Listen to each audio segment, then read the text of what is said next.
Welcome back to Coffee and Conversation and a Cat. And Audie is my friend today because I have his best buddy here, Mr. Brush. And I know I heard that purr. When it gets to be spring, he likes to be brushed to help him shed the excess fur. And of course, he goes out and he rolls in anything he can roll in.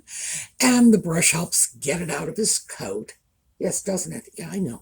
All right. Yes, I know. So he's decided to spend some time with us. And this is interesting because he hasn't for a few days. He's shunned us, shunned the videos. Yes, I know. You were unhappy. We didn't deserve you. I get it. All right, my baby. So today, I'm thinking of how I'm going to get rid of this cat. Yes, I'll put you down. I'll put food in your dish. That's what I'll do. I'm pretty sure I can buy him off with cat treats. When I am through with that and we come back after the intro, because I need that time to fill a cat dish, we are going to talk about being a person assigned female at birth and what that means, assuming any of us really know. All right, I'll be back in a minute.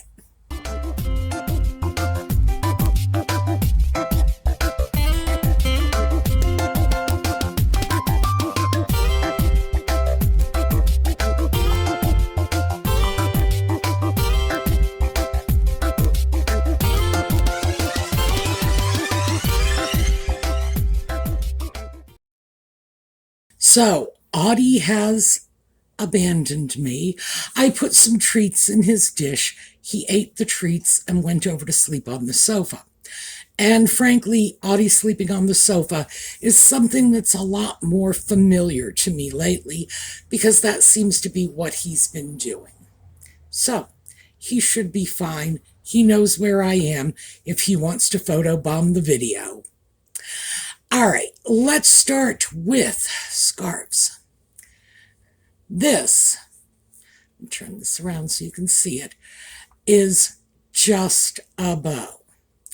And I don't like bows this tight around my neck. Some people do.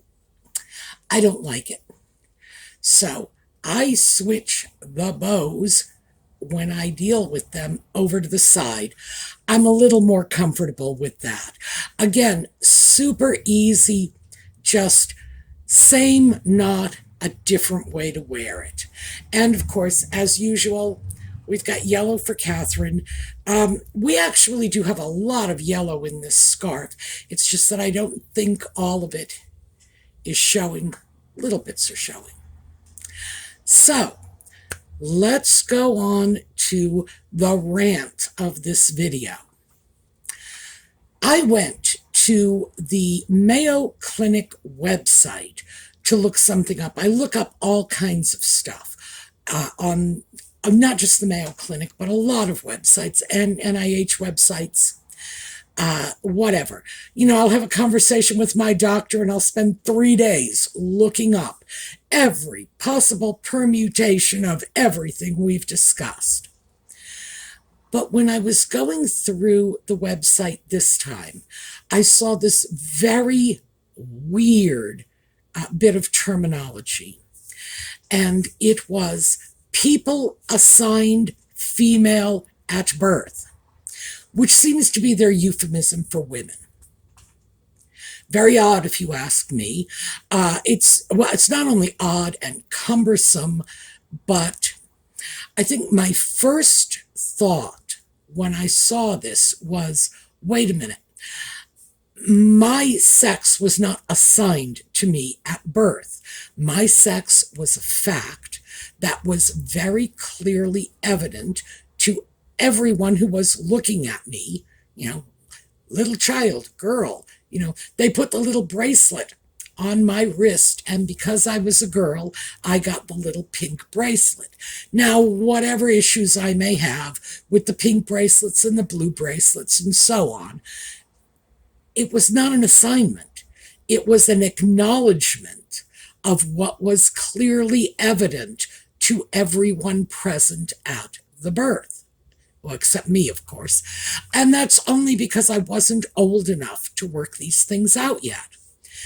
The idea that somebody is saying people assigned female at birth makes the whole issue of gender seem less based in biological fact and more based in choice, which could be random, could have been an arbitrary choice, because as long as it's a choice and someone is making that choice, they are assigning, they are deciding. The room for human error, intentional misconstruction of the facts, or just frivolous decision-making is open. That's clearly a possibility. And it's interesting because we're going to talk about this in a minute. But yeah, people have screwed this up in the past. But that is not a responsible way to designate male or female. People assigned female at birth, people assigned male at birth. What is going on in their heads when they say something like this? So let me just scoot over to the example. And here, this came to mind because, as many of you know, I do videos about the royal family and the ex-royals. This is a book written by Lady Colin Campbell, and she also does YouTube videos on this subject. And I happen to have just finished another book she read. I was garbled. I happen to have just finished another book she wrote. And so I guess she was on my mind, because after my first horror, when I looked at this and said, what do they think? That somebody assigned it to me, like they assigned me my name? Like there was choice in this and it could have gone another way? And then, of course, thought number two is, what about people like Lady C? Now, for those of you who are unaware of this, now, I am not telling tales out of school. Lady C actually wrote a book about this, so she's talked about it very, very openly. When she was a child, she was born intersexed, and she had some confusing physical characteristics. They assigned her gender. Her gender was assigned as male when she was born. And I guess the reason they assigned the gender was because it was in doubt. Okay? That simple. There was room to move. There was jiggle room in Lady C's situation because of the fact that she was intersexed, because she had a birth defect. So we have to be very, very clear about this. This was a child who simply came out with some characteristics that are atypical for human beings. There you go. Now, when Lady C went into her adolescence, she began developing as a woman. Why? Because they mischaracterized her as a man in the first place. So that gender assignment was wrong. And obviously, Lady C spoke about the fact that she knew that for a long time. And when she began to develop as a woman, which was, a welcome event to her because her self-identity was female, eventually she had surgery to correct the birth defect that she was born with and make her appearance conform to something more expected for a female. And I have to be careful about how I put this, because this is a family-friendly channel. We are not family focused. We don't focus on children here, but I don't want anybody to feel like they can't have their kids in the room when they watch these videos. So we do have to phrase this carefully.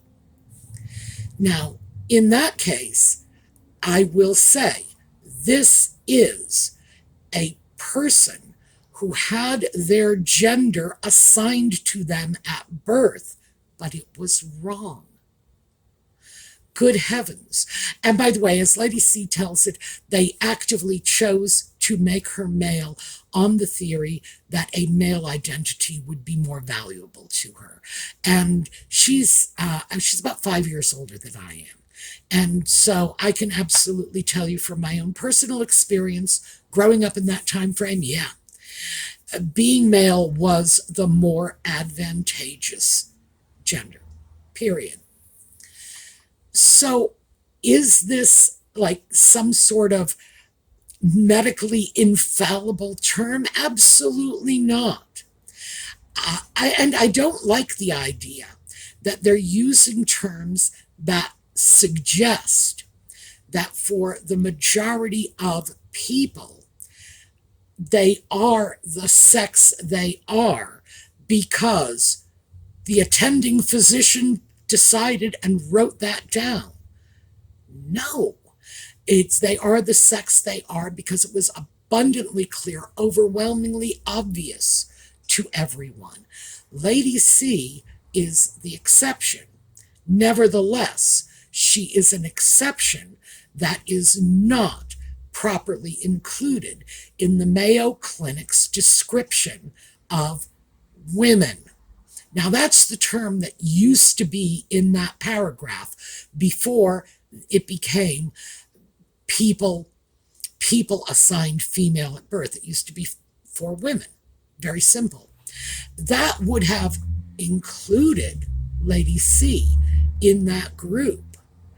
But once they start playing with assignment of gender at birth, they just shoved her to the side. Like somehow this doesn't apply to her. And it does. And obviously it does. They're talking about biological conditions related to female anatomy. Whoa. It's like, what drugs are they taking? And, where can I get some? Because they're definitely having a good time. So I'm still, wrestling with this. I do not believe my identity as a woman is anything that I have choice or control over. I do not believe it was something that was assigned to me at birth. All they did when they put that little F on the birth certificate and that little pink bracelet on my wrist was confirm what was glaringly obvious. Assignment, no. That really does make it sound like they chose, or worse, like they had the right, the power to choose. And worse is what happened to Lady C, when there was some question and they got it wrong. So, ouch. I mean, this is a question of people in their bizarre, politically correct efforts to include, or in this case, I think it's to disinclude anybody from the topic they are discussing. For women. Well, now they don't want to have to include any transgendered people who might be women now but weren't women then. It's like, what? I don't understand, first of all, what the great danger is in a transgendered woman who started life as a man going to a medical website and immediately leaping to the assumption that the information provided about female anatomy necessarily applies to them. Like, Really? They don't have enough sense to figure out that, yeah, well, maybe some of it does, maybe some of it doesn't. I think, of course, they do. I mean, they're transgendered. They haven't been flatlined mentally. So I don't understand where the need to start playing with this vocabulary is coming from. I It's just getting worse and worse. And I find that the changes, the changes are moving into the realm of ridiculous when we're no longer allowed to say women. We have to say people assigned female at birth. And the real harm in that is that it does exclude people like Lady C, who does have a right to be included in the category of women, because that is what she is, that is what she always was. And she knew it, by the way. She didn't just wake up one morning and say, oh, I guess I'm not a boy. No, she was aware of the fact that she was not like the other boys, okay? But what about the damage to her? Why are we working so hard to protect one person, one group of persons who are probably a protected minority, I don't know, at the expense of another group of persons who are probably a protected minority, again, I don't know. But why are we pitting people off against each other? Why does Lady C have to sacrifice her right to be declared a woman, especially for medical purposes, in order to avoid offending the group of transgendered people who might actually be larger than the group of intersexed people, because the percentage of intersexed people in the world is very small. But still, why are we doing this? Why are we digging ourselves these holes? It's like, just say women, it's just say women and let people decide for themselves whether or not they appropriately fit into that category when you are talking about biology. Let them sort it out themselves. So I'm concerned about this. And I'm concerned about this, as someone with a great interest in linguistics. I know language changes. Language has always changed. Language has changed so much over my lifetime. But I look at these changes and I start to see these as the changes that we attempted to impose on the language virtually by force back in the late 60s and early 70s that simply have not withstood the test of time. Why? Because they didn't withstand common sense. I remember having a conversation with my grandmother, and this would have been in 1969. My grandmother was born in 1900. So at that time, she would have been the same age I am now. I'm going to be 70 later this year. So I was trying to explain to her, because she had used the word Negro in a sentence. Now, why did she use that word? Because she was born in 1900? No, because she was a nurse. And that was the medical designation for people of African descent.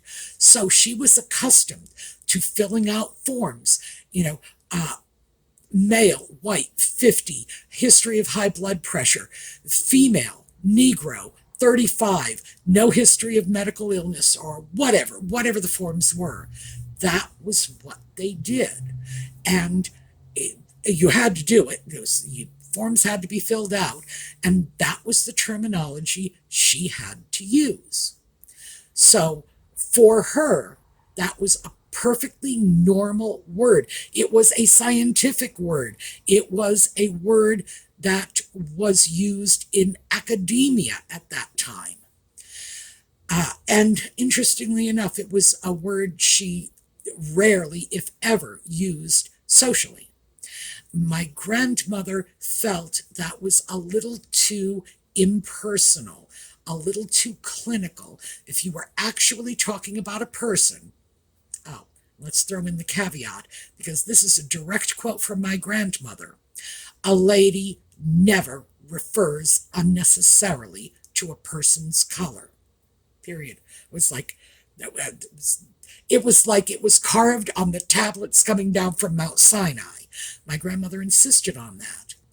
And if she felt she must refer to a person of color, she referred to them as a colored person. And I find it very interesting because that was another one that at the time I told her, no, it's not okay to say colored person, And she was like, what do you need to say? I said, you can say black or Afro-American. Well, she hated Afro-American, and believe me, it fell out of common usage quickly enough.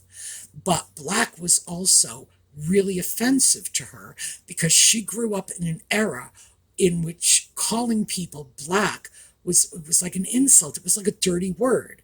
And she could not adjust to that at all. And I don't think she ever gave up her attachment to colored people. But the thing is, we've come around to that now because I still say person of color. And when I say it, frankly, I'm a little less polite than she was because she would say a gentleman of color or a lady of color. And I tend to use that sort of generic people of color. And that is, I don't know the extent to which that is offensive or not offensive, not being a person of color, but I know it's not falling into the realm of unacceptable vocabulary. So, yeah, language changes. And I could be having the same conversation I had with my grandmother with some 15-year-old kid tomorrow. And 50 years from now, we could be looking at this saying, well, I won't be, but they will. Good Lord, that old woman had it all wrong, didn't she? Because things like Afro-American faded out of the vocabulary. We don't even generally say African American anymore because that excludes anyone like African Jamaican, African Canadian, any of the people you might run across in your daily life. Other things that have just sort of transitioned out.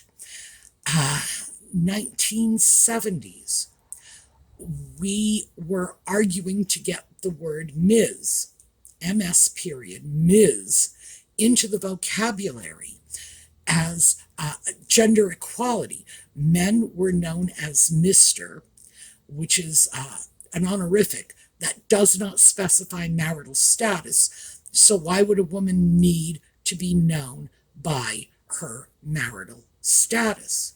What we did manage to dump out of the, I don't want to say the lexicon, we're going to say the Miss Manners book, is there was a time when if you married John Smith, you would be Mrs. John Smith. You would have lost your own first name in the bargain. You would have been so thoroughly the property/appendage of John Smith, you just wouldn't even have your own name anymore. So some of it did work. But Afro-American, Ms., I remember those. I'm sure you could all remember more, and feel free to mention them in the comments section. We were just going to make that our new vocabulary. Did not work out. And part of the reason is, like I say, with Afro-American, it excluded too many people. And with Ms., it just seemed frivolous and unnecessary to people at the time. So who knows what is going to happen to strange, mouthful designations like people assigned female at birth. Again, it does leave other people out of the equation. People who are indeed female. but were not necessarily assigned female at birth. And I'm not even touching the idea that a birth certificate might be in error. Well, if your birth certificate was in error, I guess you could go to the Mayo Clinic and look up a diagnosis for somebody of another gender. Make yourself nervous over that. But it's like it's not making a lot of sense to me. And I am having a very tough time navigating this world. And it shouldn't be. It should not be that difficult to be able to read through a paragraph discussing medical conditions for women without feeling like, I have to get my shovel to dig through all of the politically correct, inclusive, but also exclusive vocabulary to try to come up with something basically very, very simple. So I don't know. That's one that has sort of been gnawing at me. And it's been gnawing at me ever since I read that stupid article from the Mayo Clinic. And I may end up giving up the Mayo Clinic for a while, mostly because I don't want to have to fight my way through all of their politically correct language just to find out whatever the bit of information was I wanted in the first place. Oh, and by the way, I've forgotten whatever it was that brought me to that particular page. I just remembered the weirdness of the Mayo Clinic, a medical organization, refusing to use the word woman. What is this world coming to? All right, I would love to hear your thoughts in the comments. What do you think? How are we supposed to navigate this? Because the truth is, I'm not sure. I'm starting to feel like my grandmother trying to figure out what it is I'm supposed to call a person of another race while knowing that calling them anything at all is rude. So that was her reality. You do not unnecessarily refer to another person's race. So, yeah, it's kind of like, how do you work this out? I don't have the answer. So, let me know in the comments. We are going to take a look at the slideshow on the way out. I will see you all tomorrow, and in the meantime, have a terrific day.